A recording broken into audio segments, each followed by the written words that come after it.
ஓம் ஸ்ரீ சாய்ராம். இன்றைக்கி நம்ம பார்க்க போகிற கதை சச்சரித்திரம் சாப்டர் 15லிருந்து எடுத்த கதை. அது திரு சோல்கரின் சர்க்கரை இல்லாத டீ.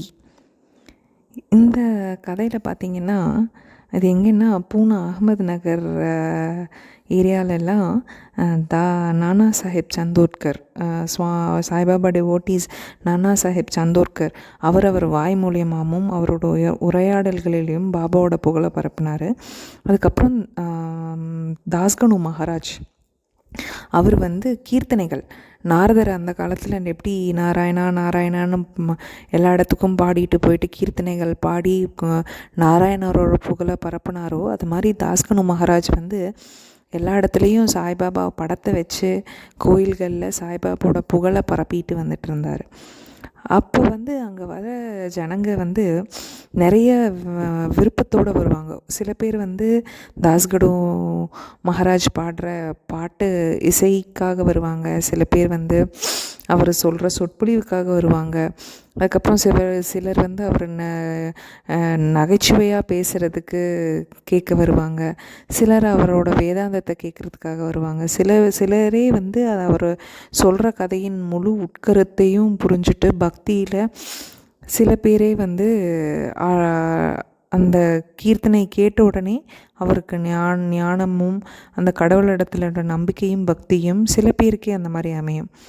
அதில் அன்னைக்கு அவர் சொல்லிகிட்டு இருந்த கதையில் கோபனேஸ்வர் கோயிலில் பாபாவோட புகழை பாபாவோட ஃபோட்டோவை வச்சு அவர் பாடிட்டு இருந்தப்ப ஒருத்தர் மிஸ்டர் சோல்கர் அப்படிங்கிறவர் அந்த கூட்டத்தில் இருந்தவர். அவர் பார்த்திங்கன்னா சிவில் கோர்ட்டில் ஒரு தற்காலிக பணியில் ஊழியராக இருந்திருக்காரு, வேலை செஞ்சிட்ருக்காரு. அங்கே அவருக்கு ஒரு பெரிய குடும்பம். தற்காலிக பணிங்கிறதுனால அவருக்கு வேலை இன்னும் நிரந்தரம் பண்ணலை. ஒரு ஏழையாக வாழ்ந்துட்டு இருந்தவருக்கு இந்த தாஸ்கனு மகாராஜ் பாடின கீர்த்தனைகளை கேட்டு பாபாவோட பெருமையெல்லாம் சொல்லிகிட்டு இருந்ததெல்லாம் கேட்டு அவர் அப்படியே மனமுருகி பக்தியில் நிறைஞ்சு நின்றுட்டு அவர் அப்போவே சாய்பாபாவை நினச்சி மனசார அவர் வேண்டிக்கிறார். என்னன்னு சொல்கிறாருன்னா, பாபா, நான் என் குடும்பத்தை காப்பாற்ற இயலாத ஒரு ஏழை. தங்களது அருளால் நான் இந்த டிபார்ட்மெண்டல் எக்ஸாமினேஷன் இலக்காவிற்குரிய தேர்வில் வெற்றி பெற்று நிரந்தர உத்தியோகம் பெற்றால் சிறுடிக்கு நான் தங்கள் பாதங்களில் விழுந்து தங்கள் நாமத்தினால் கற்கண்டை விநியோகிப்பேன் அப்படின்னு சொல்லிட்டு மனசார அவர் தாஸ்கனு மகாராஜோட கீர்த்தனையை கேட்டுட்டு அந்த கோவிலில் நின்று அவர் பாபா கிட்ட மனசார வேண்டிக்கிறார். அவரோட அதிர்ஷ்டம், அவர் அந்த எக்ஸாம் எழுதுகிறாரு. அந்த எக்ஸாம் எழுதி அவர் பாஸ் பண்ணிடுறாரு. அப்புறம் அவருக்கு மனசில் ஓகே, நம்ம எவ்வளோ விரைவாக நம்மளால் முடியுதோ நம்ம காசு பணம் எல்லாம் சேகரித்து நம்ம சாமிக்கு வேண்டினபடி நம்ம போய் ஷிரடியில் சாய்பாபாவை தரிசித்து கற்கண்டை விநியோகம் பண்ணணும் அப்படின்னு அவர் மனதார நினைக்கிறாரு. ஆனால் அவர் ஒரு பெரிய குடும்பத்தை பார்த்துக்கிறாரு. அதனால் அவர் ஒரு ஏழை மனிதர். அதனால் அவர் என்ன பண்ணலாம் அப்படின்னு யோசிக்கிறப்ப அவர் என்ன பண்ணுறாருன்னா, நம்ம செலவை கம்மி பண்ணி காசு சேர்த்தி வச்சு அந்த காசை எடுத்துகிட்டு நம்ம ஷிரடிக்கு போயிட்டு வரலாம் அப்படின்ட்டு.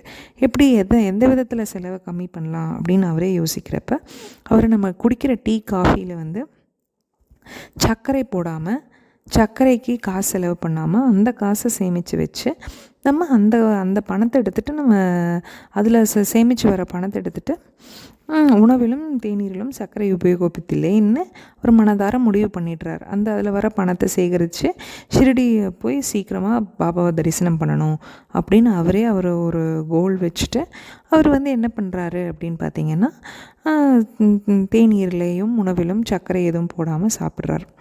அப்படி அவர் கொஞ்சம் சிறிது நாட்களில் சேர்த்து வைத்த காசு எடுத்துகிட்டு ஷிரடிக்கு போகிறாரு. ஷிரடிக்கு போனோடனே அங்கே அவருக்கு உபசரிப்பாளராக பாபு சாஹேப் ஜோக், அவர் மிஸ்டர் ஜோக் இருக்கார்.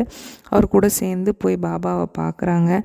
பாபாவை பார்த்துட்டு பாபாவுக்கு நமஸ்காரம் பண்ணி அவர் காலில் விழுந்து அவருக்கு நன்றி சொல்லிவிட்டு அதுக்கப்புறம் அவரோட வேண்டுதல் படி ஒரு தேங்காயை வச்சுட்டு அர்ப்பணித்துட்டு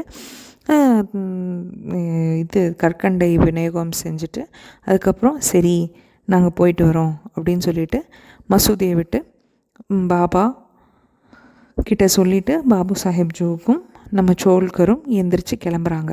கிளம்புற சமயத்தில் நம்ம ஷிரடி சாய்பாபா என்ன பண்ணுறாரு அப்படின்னா பாபு சாஹேப் ஜோ கிட்ட வந்து சொல்கிறார், உன்னோட விருந்தினராக வந்திருக்காரு இல்லையா, அவருக்கு டீயில் சர்க்கரை நிறைய போட்டு தேநீர் கொடுப்பீர் அப்படின்னு சொல்லிட்டு பாபா வந்து மிஸ்டர் பாபு சாஹேப் ஜோகை பார்த்து சொல்கிறாரு.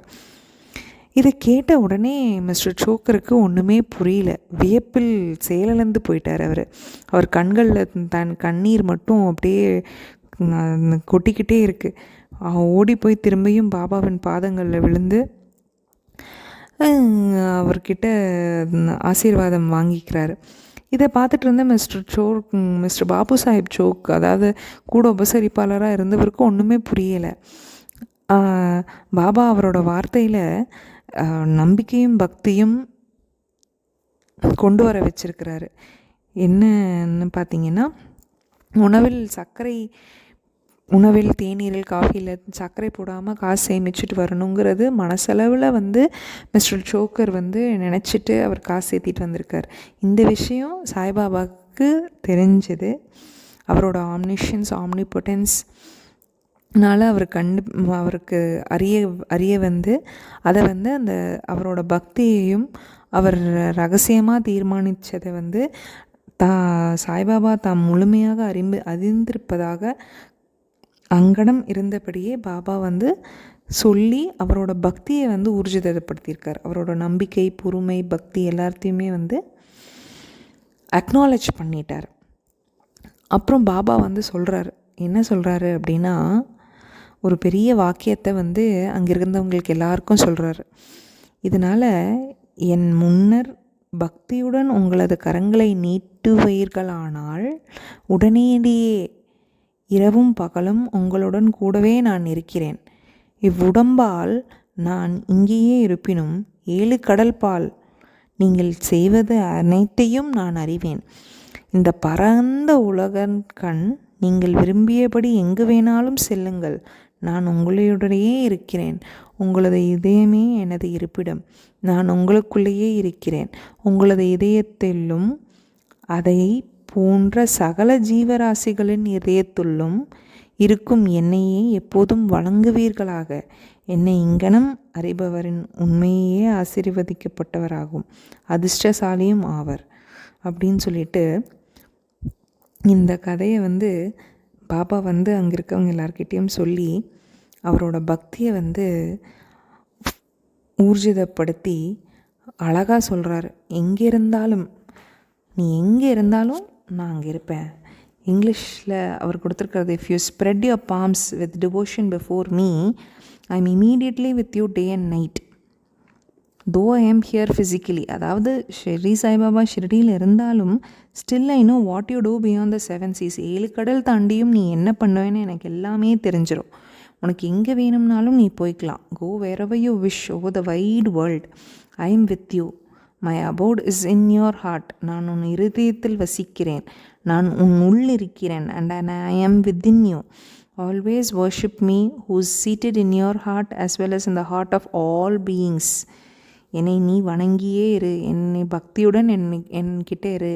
நான் உன்கிட்டேயும் இருக்கேன். உன்னை போல் இருக்க உலகத்தில் இருக்க எல்லா ஜீவராசிகளிலையும் நான் வசிக்கிறேன். உண்மையிலே அதிர்ஷ்டசாலி, blessed and fortunate indeed his he.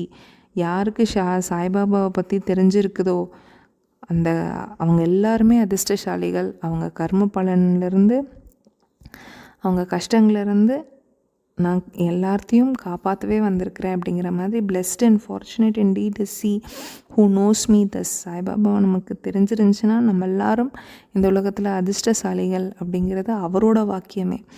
So இந்த ஒரு சின்ன சர்க்கரை இல்லாமல் அவர் டீ போட்டு கடவுள் பக்தியில் அவருக்கு செஞ்ச ஒரு காரியத்தை வந்து சாய்பாபா எப்படி ரெகக்னைஸ் பண்ணி அவருக்கு அதுக்குண்டான பரிசையும் அளித்து அதுக்குண்டான அக்னாலஜ்மெண்ட்டையும் கொடுத்து அவரோட தர்பாரில் அவரை பெருமைப்படுத்தி அனுப்பியிருக்கார். ஸோ நம்மளும் நம்ம கஷ்டங்களையும் நம்ம சாய்பாபா மேலே திடமான நம்பிக்கையும் நம்ம பொறுமையையும் பக்தியையும் நம்ம வச்சுருந்தோன்னா நம்ம கஷ்டங்களிலிருந்தும் நம்மளை காப்பாற்றுவார். ஜெய் ஸ்ரீ சாய்ராம்.